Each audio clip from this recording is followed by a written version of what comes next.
Late last night and early today, at my direction, the United States Armed Forces conducted an extraordinary military operation in the capital of Venezuela. Overwhelming American military power, air, land, and sea, was used to launch a spectacular assault. And it was an assault like people have not seen since World War II. It was a force against a heavily fortified military fortress in the heart of Caracas to bring outlaw dictator Nicolás Maduro to justice. This was one of the most stunning, effective, and powerful displays of American military might and competence in American history. And if you think about it, we've done some other good ones, like the attack on Soleimani, the attack on al-Baghdadi, and the obliteration and decimation of the Iran nuclear sites just recently in an operation known as Midnight Hammer. All perfectly executed and done. No nation in the world could achieve what America achieved yesterday, or frankly in just a short period of time. All Venezuelan military capacities were rendered powerless as the men and women of our military, working with U.S. law enforcement, successfully captured Maduro in the dead of night. It was dark. The lights of Caracas were largely turned off due to a certain expertise that we have. It was dark and it was deadly. But captured along with his wife, Celia Flores, both of whom now face American justice. Maduro and Flores have been indicted in the Southern District of New York, it's Jay Clayton, for their campaign of deadly narco-terrorism against the United States and its citizens. I want to thank the men and women of our military who achieved such an extraordinary success overnight with breathtaking speed, power, precision, and competence. You rarely see anything like it. You've seen some raids in this country that didn't go so well. They were an embarrassment. If you look back to Afghanistan, or if you look back to the Jimmy Carter days, they were different days. We're a respected country again, maybe like never before. These highly trained warriors, operating in collaboration with U.S. law enforcement, caught them in a very ready position. They were waiting for us. They knew we had many ships out in the sea, just sort of waiting. They knew we were coming. So they were in a ready, what's called a ready position. But they were completely overwhelmed and very quickly incapacitated. If you would have seen what I saw last night, you would have been very impressed. I'm not sure that you'll ever get to see it, but it was an incredible thing to see. Not a single American service member was killed, and not a single piece of American equipment was lost. We had many helicopters, many planes, many people involved in that fight. But think of that, not one piece of military equipment was lost, not one service member was, more importantly, killed. The United States military is the strongest and most fearsome military on the planet by far, with capabilities and skills our enemies can scarcely begin to imagine. We have the best equipment anywhere in the world. There's no equipment like what we have, and you see that even if you just look at the boats. You know, we've knocked out 97% of the drugs coming in by sea.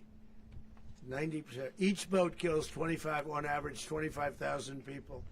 We knocked out 97%. And those drugs mostly come from a place called Venezuela.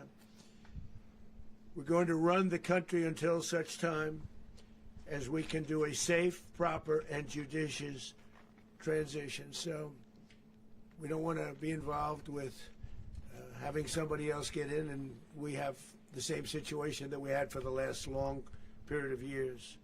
So we are going to run the country until such time as we can do a safe, proper, and judicious transition. And it has to be judicious, because that's what we're all about.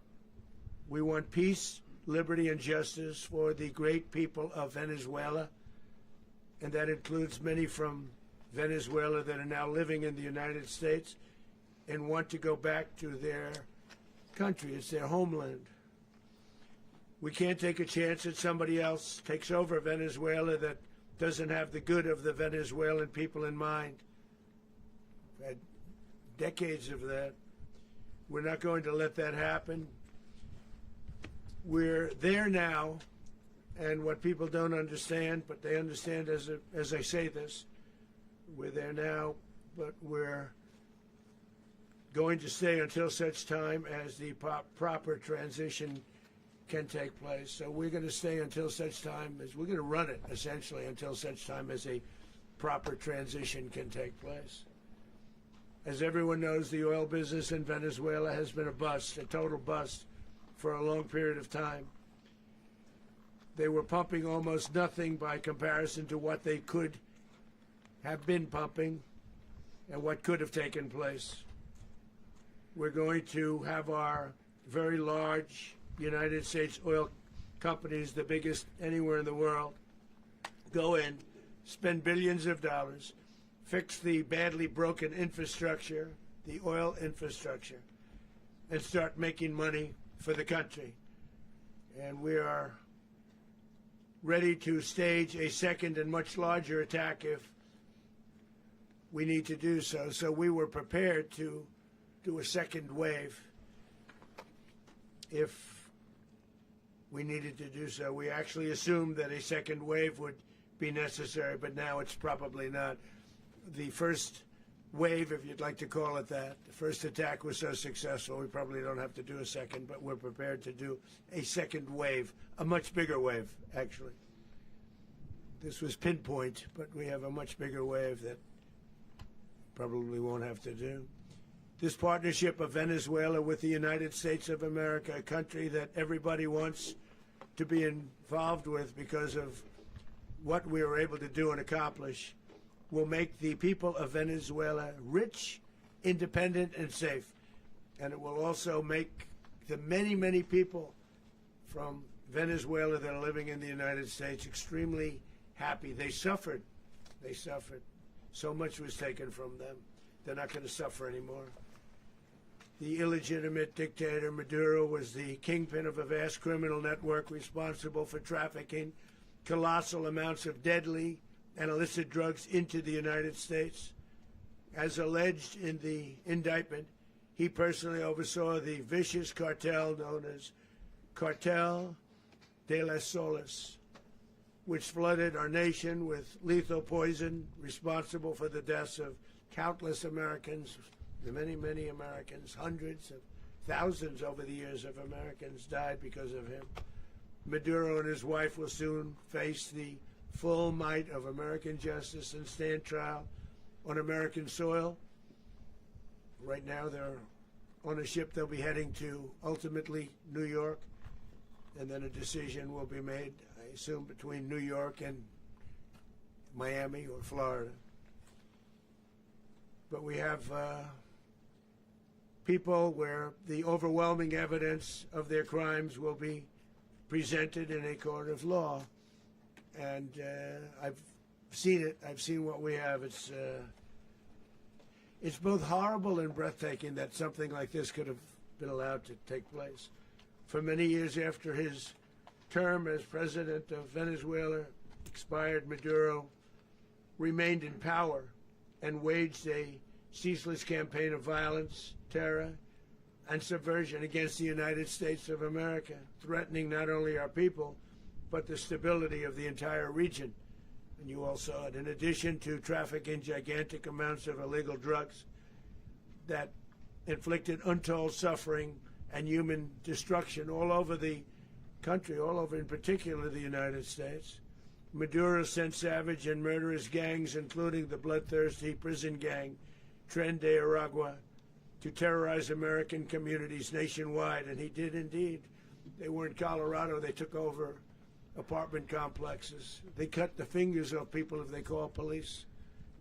They were brutal, but they're not so brutal now. And I just have to congratulate our military, Pete and everybody, and our National Guard, because the job that they've done, whether it's in Washington, D.C., where we have a totally safe city, where it was one of the most unsafe cities anywhere in the world, frankly, and now we have no crime in Washington, D.C. We haven't had a killing. We had the terrorist attack a few weeks ago. A little bit of a different kind of a threat, but we haven't had a killing in a long period of time, 6-7 months. We used to have two, on average, 2 a week in Washington, our capital. We don't have that anymore. The restaurants are opening. Everyone's happy. They're going, they're walking their daughters, they're walking their children, their wives, they walk to restaurants. Restaurants are opening all over Washington, D.C. So I want to thank the National Guard, I want to thank our military, and I want to thank law enforcement. It's been amazing. And they should do it with more cities. We're doing it, as you know, and we're doing it in Memphis, Tennessee right now, and crime is down. We've just sort of started a few weeks ago, but crime is down now 77%. And the governor of Louisiana called, great person, and he wanted us to help him, as you know, in a certain very nice part of Louisiana, and we have done that. It was a rough section, and we have crime down. I understand it's down to almost nothing already after 2.5 weeks. New Orleans, it's down to almost nothing, and we've only been there for 2.5 weeks. Can't imagine why governors wouldn't want us to help. We also helped, as you know, in Chicago, and crime went down a little bit there. We did a very small help because we had no working ability with the governor. The governor was a disaster, and the mayor was a disaster. But it knocked down crime. But we're pulling out of there when they need us. We'll know. You'll know. You'll be writing about it. And likewise, Los Angeles, where we saved Los Angeles early on, where the head of the police department made a statement that if the federal government didn't come in, we would have lost Los Angeles. That's long after the fires. That's when they had the riots in Los Angeles. We did a great job. Got no credit for it whatsoever, but that's okay. It doesn't matter. We don't need the credit. But we'll be pulling out when they need us. They'll call, or we'll go back if we have to. We'll go back. But we did a great job in various cities. But the place that we're very proud of is Washington, D.C., because it's our nation's capital. We took it from being a crime-ridden mess to being one of the safest cities in the country. But the gangs that they sent raped, tortured, and murdered American women and children. They were in all of the cities I mentioned, Tren de Aragua. And they were sent by Maduro to terrorize our people, and now Maduro will never again be able to threaten an American citizen or anybody from Venezuela. There will no longer be threats. For years I've highlighted the stories of those innocent Americans whose lives were so heartlessly robbed by this Venezuelan terrorist organization. Really one of the worst. One of the worst, they say the worst. Americans like 12-year-old Jocelyn Nungary from Houston. Beautiful Jocelyn Nungary, what happened to her? They, as you know, they kidnapped, assaulted, and murdered by Tren de Aragua animals. They murdered Jocelyn and left her dead under the bridge. There was a bridge that will never be the same to so many people after seeing what happened.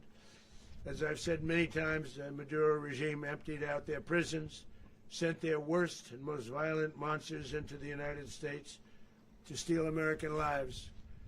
And they came from mental institutions and insane asylums. They came from prisons and jails. The reason I say both, they sound similar. Actually, prisons a little bit more hostile, a little bit tougher. A mental institution isn't as tough as an insane asylum, but we got them both. They sent from their mental institutions, they sent from their jails, prisons. They were drug dealers, they were drug kingpins, they sent everybody bad into the United States. But no longer, and we have now a border where nobody gets through. In addition, Venezuela unilaterally seized and stole American oil, American assets, and American platforms, costing us billions and billions of dollars. They did this a while ago, but we never had a president that did anything about it. They took all of our property. It was our property. We built it. And we never had a president that decided to do anything about it. Instead, they fought wars that were 10,000 miles away. We built Venezuela oil industry with American talent, drive, and skill, and the socialist regime stole it from us during those previous administrations, and they stole it through force. This constituted one of the largest thefts of American property in the history of our country. Considered the largest theft of property in the history of our country. Massive oil infrastructure was taken like we were babies, and we didn't do anything about it. I would have done something about it. America will never allow foreign powers to rob our people or drive us back into and out of our own hemisphere. That's what they did. Furthermore, under the now deposed dictator Maduro, Venezuela was increasingly hosting foreign adversaries in our region and acquiring menacing offensive weapons that could threaten U.S. interests and lives. And they used those weapons last night. Potentially in league with the cartels operating along our border. All of these actions were in gross violation of the core principles of American foreign policy, dating back more than 2 centuries, and not anymore. All the way back, it dated to the Monroe Doctrines, and the Monroe Doctrine is a big deal, but we've superseded it by a lot. By a real lot. They now call it the Monroe Document. I don't know. It's Monroe Doctrine. We sort of forgot about it. It was very important, but we forgot about it. We don't forget about it anymore. Under our new national security strategy, American dominance in the Western Hemisphere will never be questioned again. Won't happen.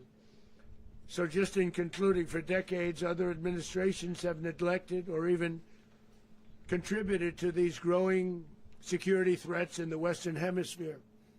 Under the Trump administration, we are reasserting American power in a very powerful way in our home region.